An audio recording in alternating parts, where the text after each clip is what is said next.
Assalamualaikum warahmatullahi taala wabarakatuh. Tuan-puan di luar sana, hari ini saya nak mengajak tuan-puan di luar sana. Di tangan saya ni ada RM100.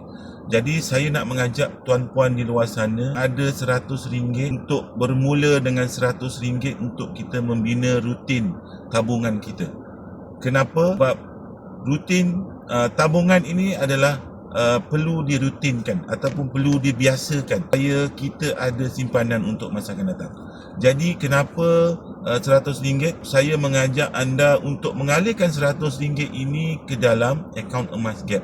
Akaun emas Gap ni adalah akaun emas public gold yang dicipta untuk membolehkan orang ramai di luar sana untuk membeli emas secara sedikit-sedikit. Rendah RM100 boleh dibuat bila-bila masa, jatuh syariah dan juga tidak ada komitmen bulanan.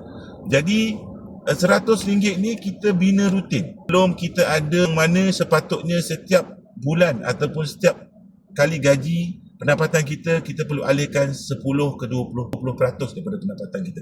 Tapi kita bermula untuk 6 bulan pertama. Untuk 6 bulan pertama kita simpan 100 dan nilainya akan di-convert ke dalam gram emas.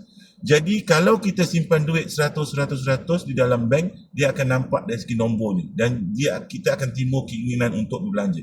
Jadi saya sarankan untuk kita alih ke dalam akaun emas Gap yang mana kita akan hanya nampak gram emas dan kita tak tahu nilainya sekiranya kita tak convertkan ke dalam bentuk RM. Itu sebabnya saya menyarankan tuan-puan di luar sana untuk membina rutin bermula dengan RM100 yang pertama dengan akaun emas Gap untuk bolehkan kita ada simpanan akan datang. Bila kita dah biasa membina rutin, kita akan ada simpanan akan datang. Kepada tuan-puan di luar sana yang nak bermula, yang nak saya bantu, hubungi saya, boleh klik link di profil saya untuk bermula, untuk saya bantu, untuk kita sama-sama buat supaya kita membina rutin untuk mengadakan tabungan kita pada masa akan datang. Dan gunakan sekarang RM100 yang pertama untuk mengubah kehidupan kita ataupun mengubah tabiat kita pada masa akan datang. Sekian, Assalamualaikum warahmatullahi wabarakatuh.